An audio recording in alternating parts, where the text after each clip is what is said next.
দল যার যার, রাষ্ট্রটা কিন্তু সবার। একটা কথা মাথায় রাখবেন, দল যার যার, কিন্তু রাষ্ট্রটা আমাদের সবার।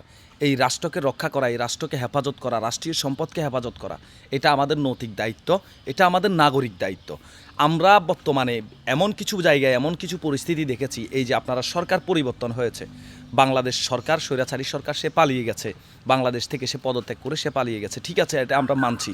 কিন্তু একটা বিষয় আমার দেখার বিষয়, আপনাদেরও দেখার বিষয়, ভাবনার বিষয়, যে অতীত যে সরকার ছিল, যেই সরকার দেশ ছেড়ে পালিয়ে গেছে, সেই সরকারের স্মৃতিচিহ্ন বা ছবি বা বিভিন্ন জায়গায় পোস্টার, সেগুলো আপনারা উপড়ে ফেলে দেবেন, এটা স্বাভাবিক, ফেলে দিয়েছেন, সেটা ভালো কাজ করেছেন, আমি সেটার পক্ষে আছি। কিন্তু আপনারা যে রাষ্ট্রীয় সম্পদগুলো নষ্ট করেছেন, আমি টোটালি এটার পক্ষে নেই। এটার কারণে আজকে আমরা প্রশ্নবিদ্ধ হচ্ছি।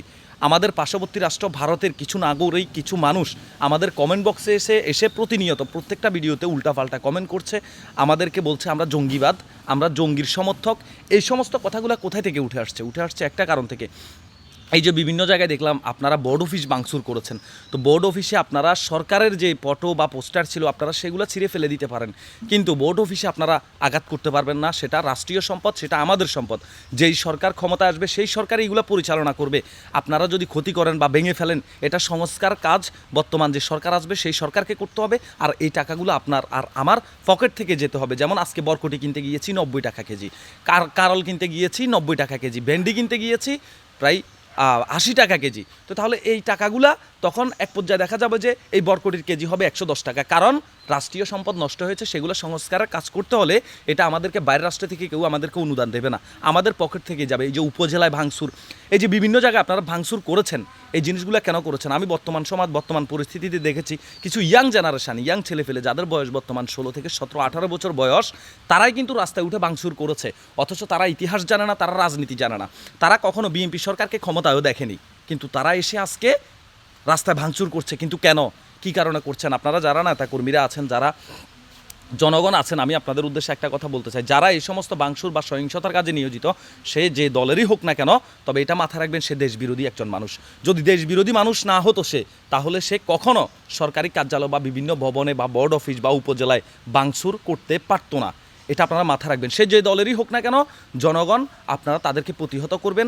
আপনার আমার সম্পদ, একটা সরকারি কার্যালয়ে একটা ইট পাটকেল মারা মানে আপনি আপনার নিজের ঘরে মারা, একই কথা। দয়া করে এই সমস্ত সহিংসত কাজ থেকে আপনারা বেরিয়ে আসুন। আর একটা কথা বলি, যে প্রত্যেক এলাকায় কিন্তু আওয়ামী লীগ, বিএনপি, জামায়াত, বিভিন্ন দলের কর্মী বা কর্মীরা আছেন।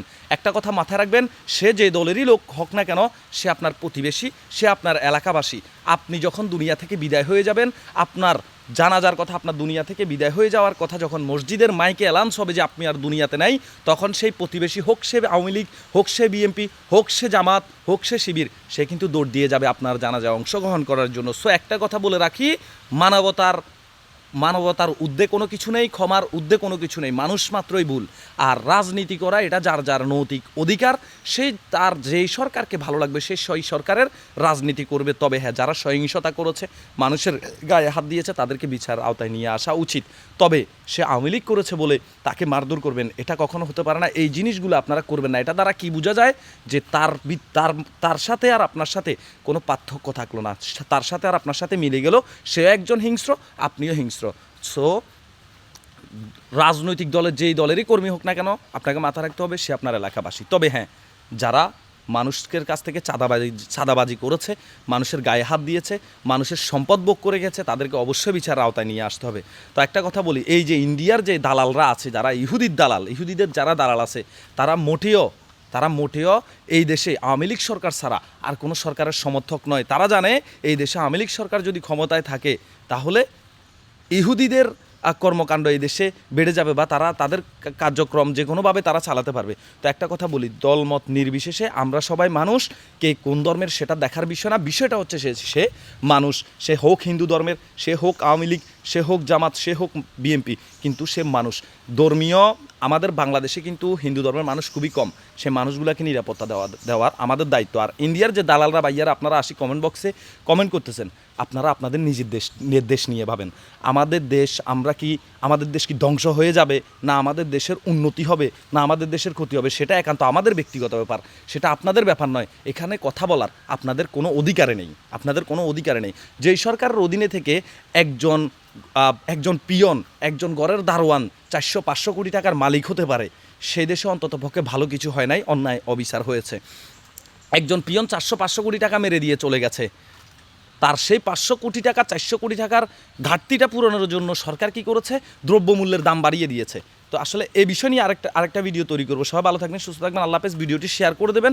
এটি একটি সতর্কমূলক ভিডিও, সচেতনমূলক ভিডিও, এটি একটি মানবিক ভিডিও। প্রত্যেক মানুষকে মানবিক হওয়া দরকার। সবাই ভালো থাকবেন, সুস্থ থাকবেন, আল্লাহ হাফেজ।